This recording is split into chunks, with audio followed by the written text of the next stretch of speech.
Madam Mayor, members of the council, the item that is before you, as the mayor states, is the Comprehensive Sewer System Plan. It is a large document of which you received a copy last week. This is what it looks like for those that haven't seen it yet.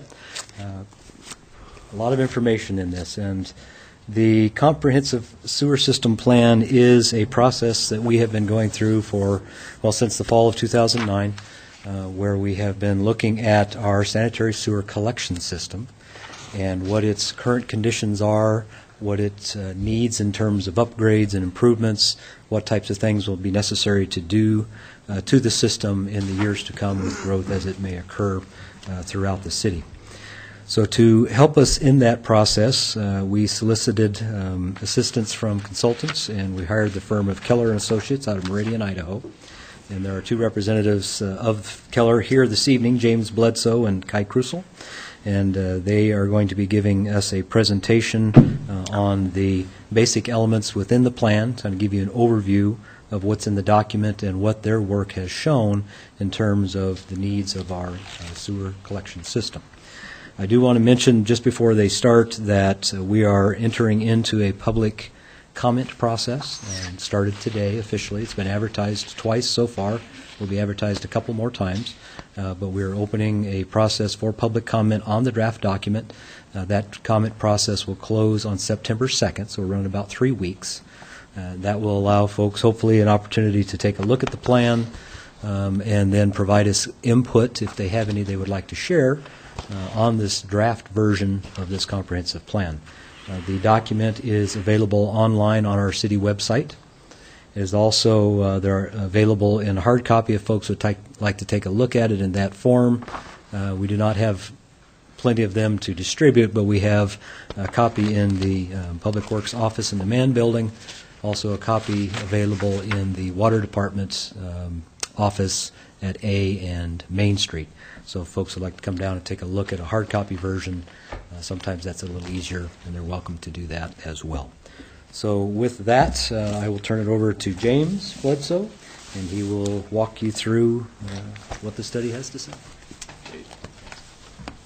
Thanks, Les. Mayor and Council, it's a privilege to be here. Feel free to ask any questions as I go along. I don't want to be too formal, so if you've got something as we talk about it, feel free to ask the question and we can address it right then. It's been a fun process the last couple of years as we worked with the city to address some of the challenges and to evaluate your collection system. As far as what I'd like to cover tonight, there's a brief outline here. So we wanted to talk about why we did the study, give a little bit of an overview of your system, talk a little bit about the study area and the wastewater flows, which really govern the improvements and evaluations we complete for your collection system. As part of the study, we also looked at reuse in the system, as well as a potential for putting some scalping plants, and I'll talk about what that is in a little bit as well. And the final outcomes were a collection system master plan and a capital improvement plan that would illustrate the improvements and document what those needs would be for the city.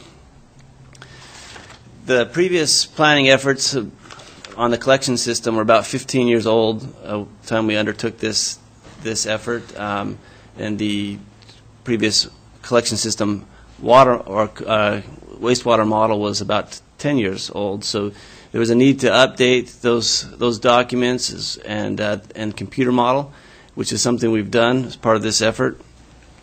One of the things we were hoping to accomplish through the study effort was to assess the conditions of your system, both the pipelines as well as the lift stations. We did that through reviewing TV logs, which I'll talk about in a minute as well, and also inventorying all the lift stations and doing some tests at each of those facilities. One of the other purposes of completing the study was to identify any bottlenecks or capacity issues that we saw in the system, both now and what may come about in the future, and then develop a plan to address those, a roadmap, if you will, for the future.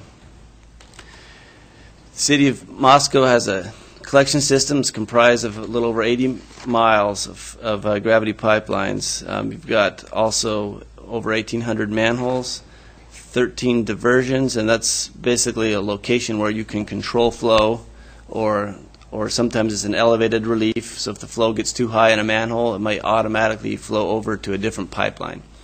And 4 lift stations. All of this was modeled in the system. We had a comprehensive computer model that evaluated all your main lines in the whole system.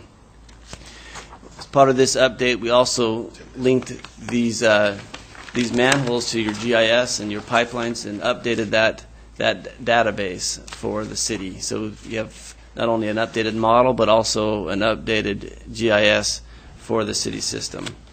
The system involves both service to the city as well as the Southeast Moscow Sewer District and the University of Idaho, although the actual collection system of the University of Idaho was not modeled, just the delivery points from the university. This figure illustrates the study area. The area in yellow corresponds to your city limits. The area in blue corresponds to the impact area, and the study area, which largely coincides with the impact area, but there includes a few other areas outside of the impact area. Some of these were identified by the city as areas that would likely grow within the 50-year period, and then some of these other areas were identified, particularly this area over here, as areas where it made sense to plan for the gravity sewer service area. So if you're going to put a pipeline out there, make it big enough so that it can serve everything that can flow into that particular pipeline. There's basically a couple different drainage basins in the city. There's a portion that flows kind of along Paradise Creek as well as South Palouse. And you'll see that those your lift stations and the planning area kind of reflect those natural drainage basins as well. Part of looking at the extended period of build out and even a little beyond for your impact area wanted to take a look at the big picture. Pipe is going to last a long time. You've got a lot of pipe in your system already that's 75 plus years old. Your pipe that you're going to be putting in the ground is likely going to be around for 50 to 100 years. So to plan sometimes for a little bit of extra cost up front to make that pipe 10 inches instead of 8 can save a lot of money down the road, not having to dig that up or take the pipeline out of service as you construct a new parallel line.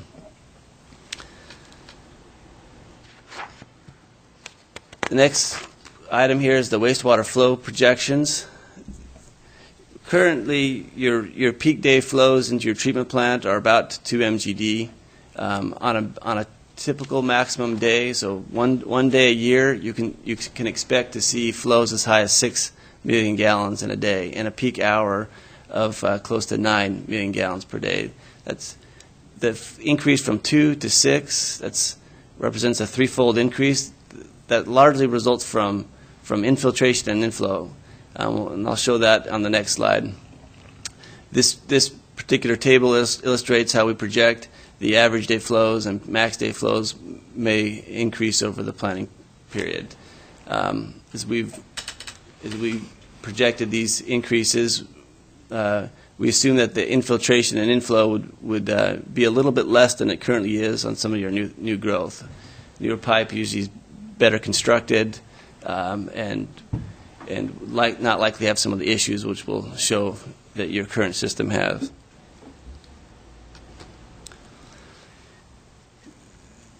This particular figure illustrates the flows. We picked a period in 2009 where we had a lot of rain as well as some snow melt. The color there in red reflects some snow melt. The green dashed line shows the precipitation, and the blue is your influent flow to your treatment plant. So you can see the flow is going along pretty close to your average day flow. This time of year, it's the end of December. January comes around, and then you have a lot of snow melt, a lot of rain, and suddenly your flows bounce up to that peak out at, in this case, 7 MGD.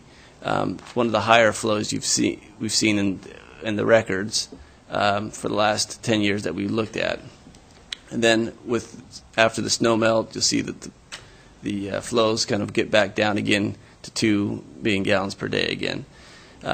This reflects high infiltration and inflows can be a combination of a few things. It can come from your snow melt running off into your manholes and going through the holes in the top of the manholes. Sometimes it's the groundwater levels are rising and you have a lot of water entering your service laterals or your main lines. When you have leaky pipes or pipes with holes or cracks, when the groundwater's high, you're going to have a lot more infiltration. And when you have a lot of rain and snow melt, the groundwater is going to go up, and that's going to increase proportionally. I think we have a question from a council member here. Thank you. On this chart, if I'm reading it correctly, what's got me going is this peak right here. Mm-hmm. That's 7 million gallons is what that hit. That's like we're diverting Paradise Creek through the plant. This point right here, plus the snow melt in the red and the precip in the green, as I'm trying to calculate and read the legend here, there's about 1.5 inches of water worth of precip. While this event with snow and water together is about 1.4 inches of precip. Mm-hmm. And yet the plant I&I, not the plant total, but the I&I, as this is labeled, does that.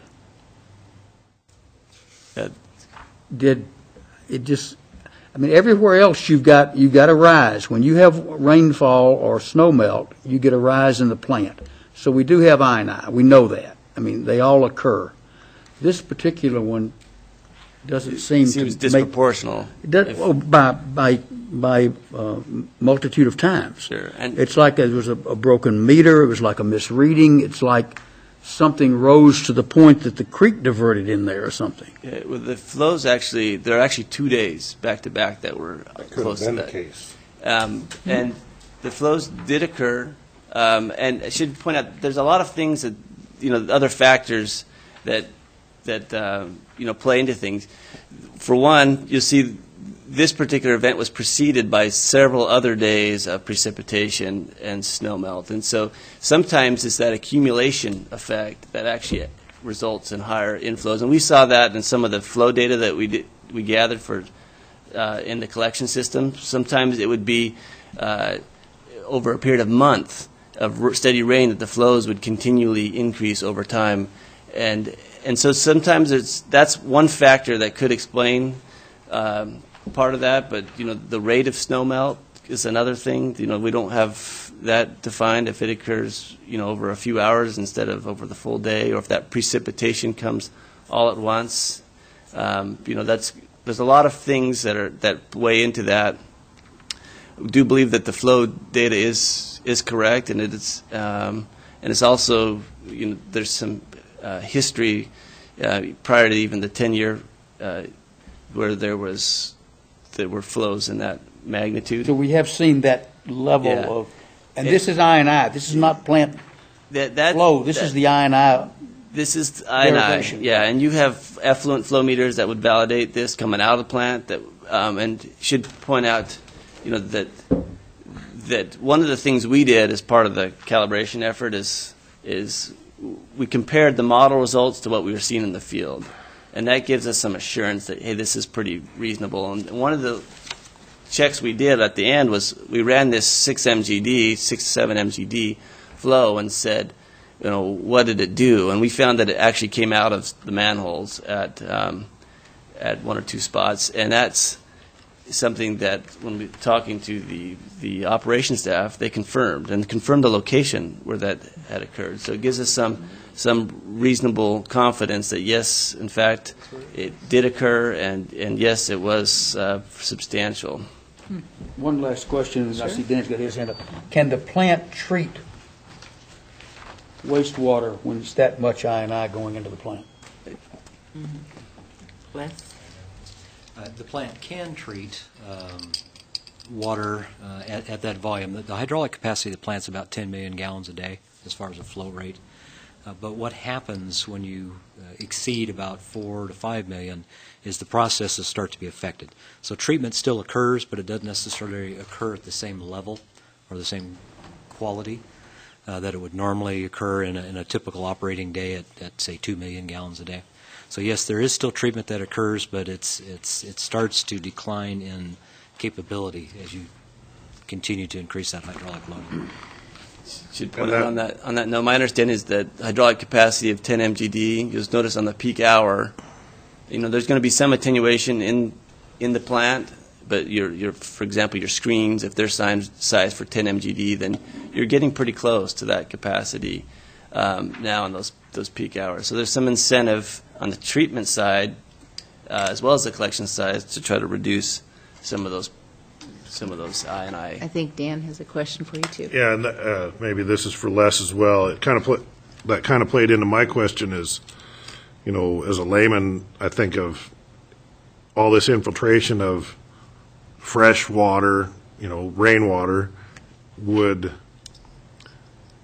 dilute the stream. So would that not be easier to treat, or other than the volume, I guess, is part of the problem as far as what I'm hearing.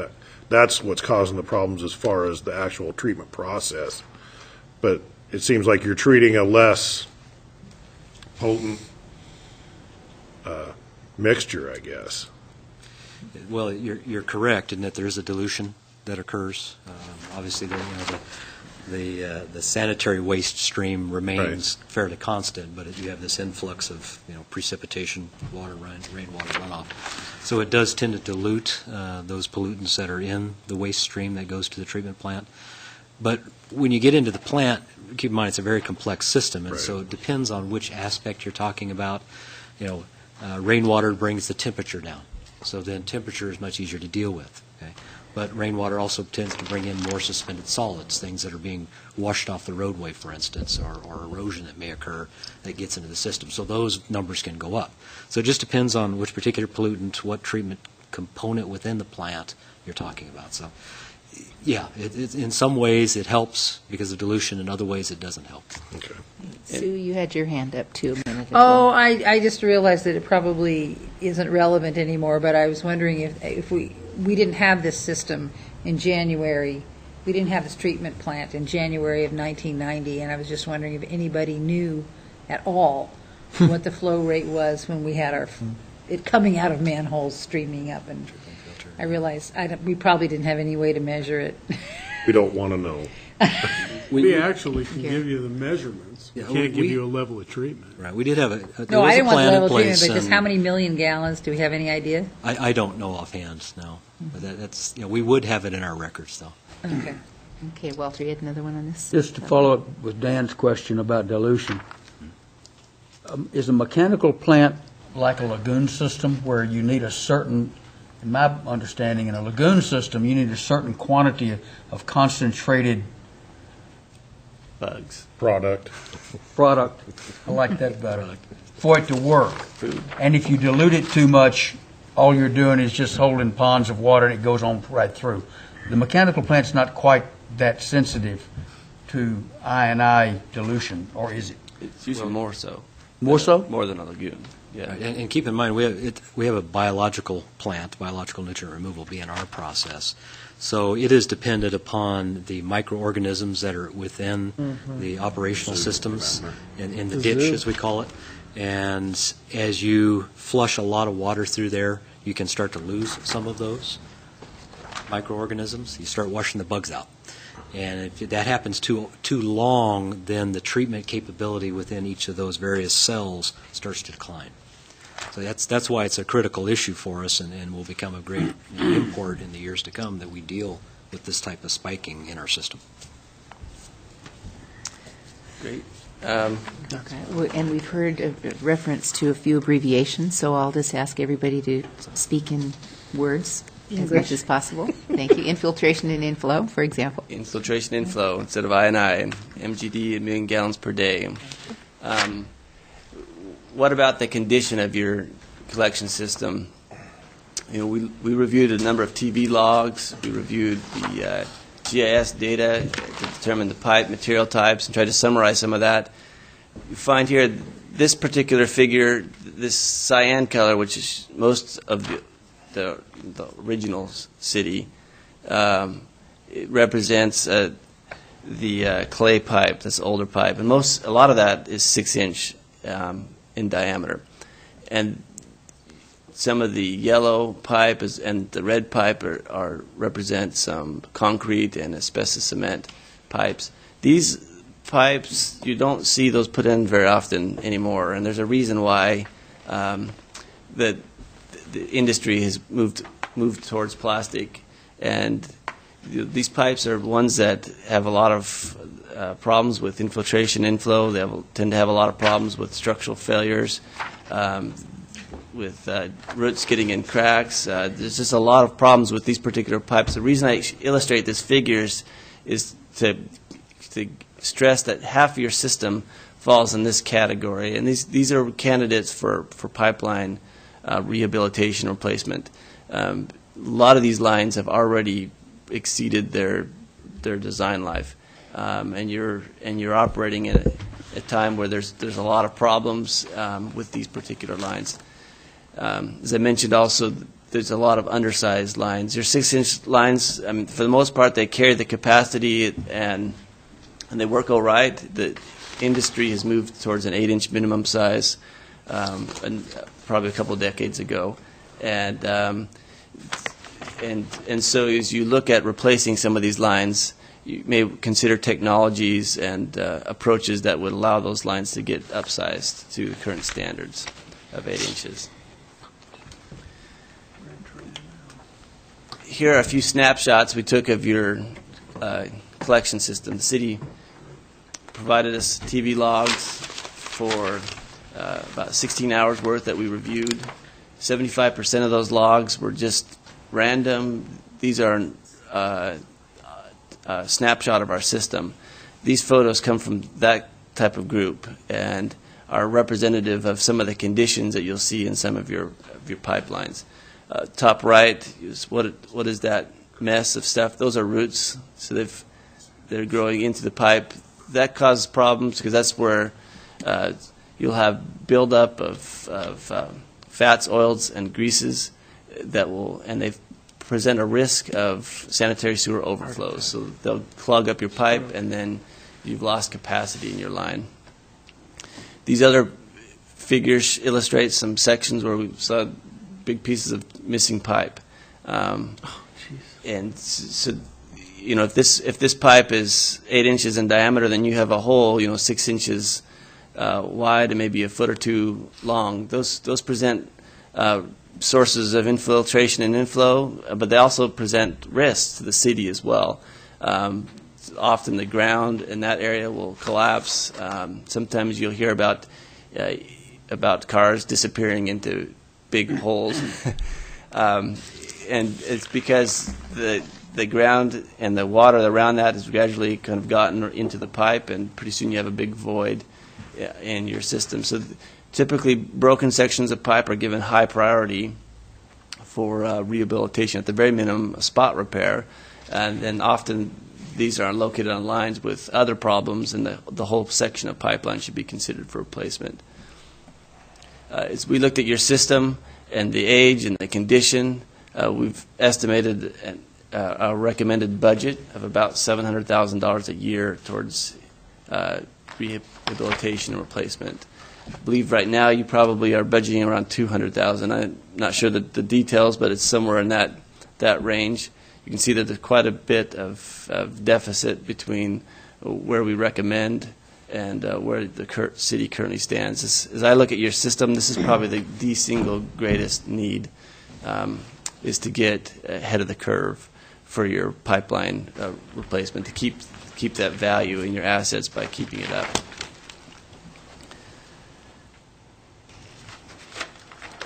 this figure illustrates the pipeline capacities. Blue means you're sitting well, and most of your system is in excellent condition in terms of capacity. There are a few places we identified that that don't have enough capacity. Here in the section in red is your trunk line that runs along Paradise Creek.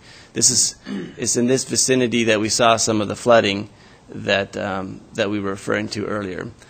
Some of these other areas that show some orange and some yellow. These are areas that are approaching capacity and that should be considered for improvements in the near future.